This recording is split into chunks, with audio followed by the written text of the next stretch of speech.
Halo, selamat siang rekan trader. Apa kabar kalian hari ini? Semoga semuanya dalam keadaan sehat ya. Kembali lagi di YouTube channel Vintage Markets Indonesia di segmen mapping dan analisis pasar Bitcoin, BTC USD untuk satu minggu ke depan. Hari ini adalah hari Senin tanggal 8 September tahun 2025.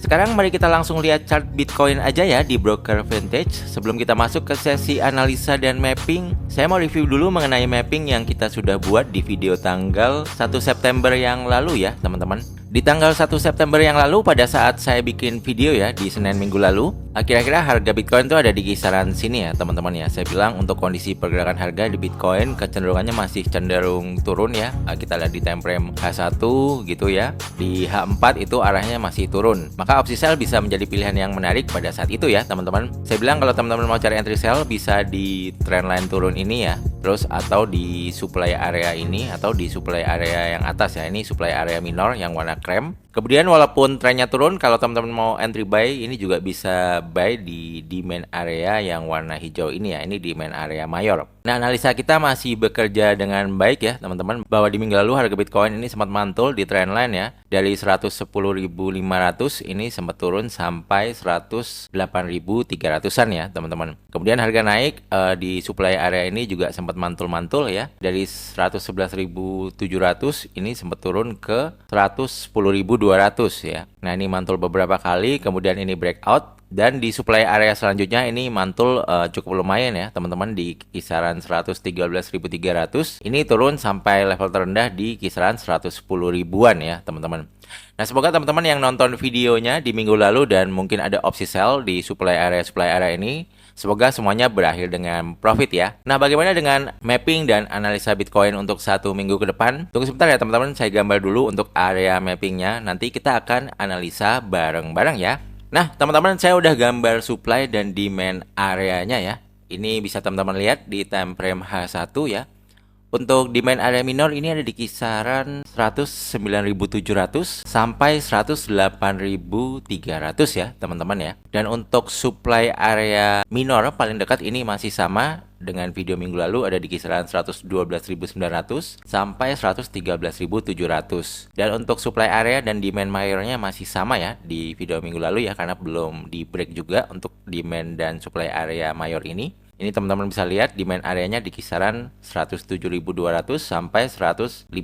Untuk supply area mayor paling dekat ini ada di kisaran 116.000 sampai 117.400 ya. Nah, untuk kecenderungan arah pergerakan harga atau arah trennya ini mulai cenderung naik ya teman-teman. Kalau kita lihat dari time frame H4, ini harga sudah mulai membentuk struktur market naik ya teman-teman. Dengan low paling dekat ini ada di kisaran ini ya, 109.900 ya. Tapi kalau kita lihat based on EMA 200 dan 100 ini di time frame 4 arahnya masih cenderung turun ya, karena harga belum bisa bermain di atas EMA 200-nya ya. Ini kemarin waktu hasil NFP jelek ya, itu sempat naik ya sampai EMA 200 tapi akhirnya mental turun lagi ya teman-teman. Nah, untuk strategi di Bitcoin ya, kalau menurut saya untuk saat ini teman-teman bisa mencari opsi buy ya di area demand minornya ini yang shape warna biru ini, atau kalau masih mau cari short ya di sedekat mungkin area supply-nya ini ya teman-teman, supply minornya ini. Cuman saya masih lebih cenderung untuk buy ya untuk Bitcoin ini. Kenapa? Karena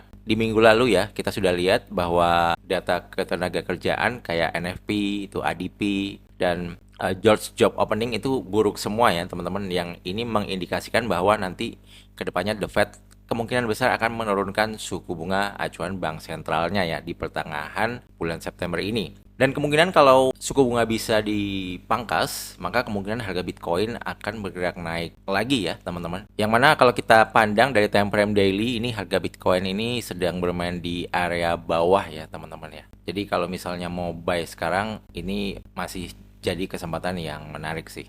Nah, kemudian coba kita lihat di small time frame-nya ya di 15 menit. Kalau kita lihat EMA 100 dan EMA 200 ini sudah mulai cross up ya. Dan ini arahnya sudah mulai mencoba untuk naik ya untuk di gelombang kecilnya. Ini juga bisa menjadi sinyal yang menarik kalau teman-teman mau cari entry buy-nya.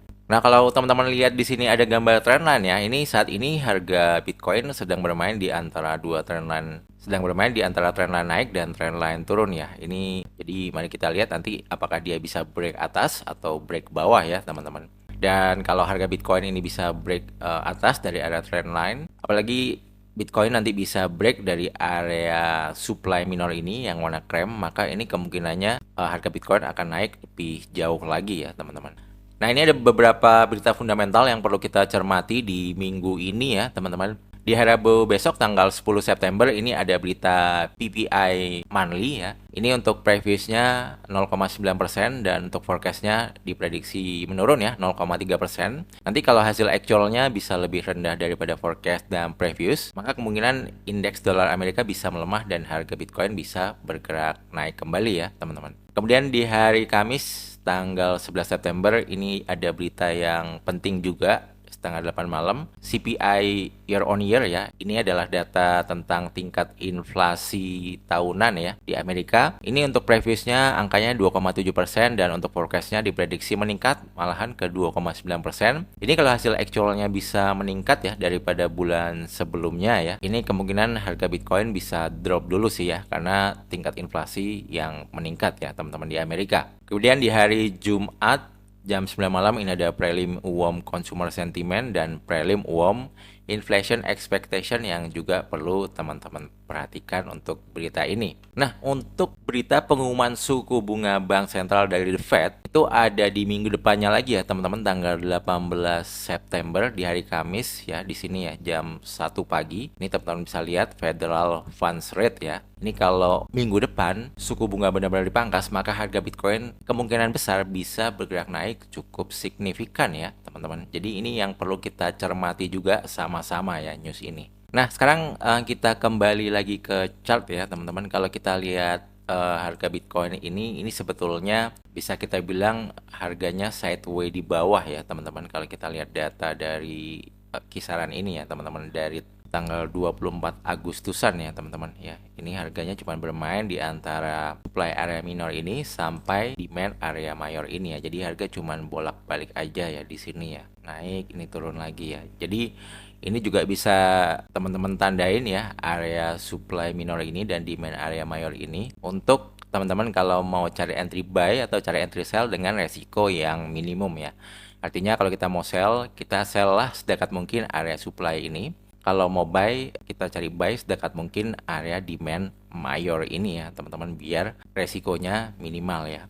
Jadi untuk stop loss sell itu paling enggak di atas 113.700 dan kalau untuk stop loss buy paling enggak itu di bawah 105 ribuan ya teman-teman ya. Nah, silakan teman-teman gambar dulu ya untuk mapping supply dan demand areanya di chart teman-teman. Oh iya, satu lagi kalau teman-teman tanya, saya pribadi lebih cenderung untuk sell atau buy. Untuk kondisi saat ini saya sih lebih cenderung untuk buy Bitcoin ya teman-teman, di harga semurah mungkin ya. Karena itu tadi pertimbangannya karena data tenaga kerja yang semakin memburuk ya, yang mengindikasikan bahwa The Fed ini kemungkinan besar di bulan September ini kan memangkas suku bunga, itu sangat tinggi sekali peluangnya. Dan itu salah satu alasan yang saya gunakan kenapa saya lebih prefer untuk mencari open posisi buy atau long ya ketimbang sell atau shortnya ya teman-teman. Oke, mungkin seperti itu dulu ya teman-teman untuk mapping dan analisa beserta strateginya di pasar Bitcoin BTC USD. Sekali lagi saya infokan jika teman-teman ingin video segmen mapping dan analisis Bitcoin ada di hari yang lain selain di hari Senin, saya minta tolong klik tombol like-nya ya untuk video ini. Yang terakhir semoga bermanfaat. Jangan lupa untuk subscribe juga channel ini. Terima kasih, sampai jumpa di videoku yang lain.